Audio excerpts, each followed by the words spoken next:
And now let's convert this SQL statement into JPQL in Java code in the domain model class review here.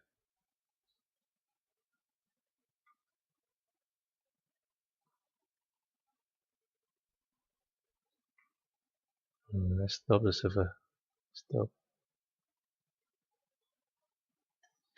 And we create another name query here. The name of the query is review most favor books,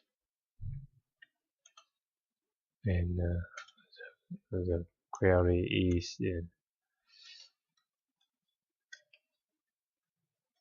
select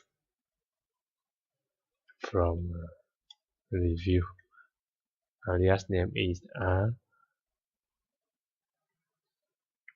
select the book dot book,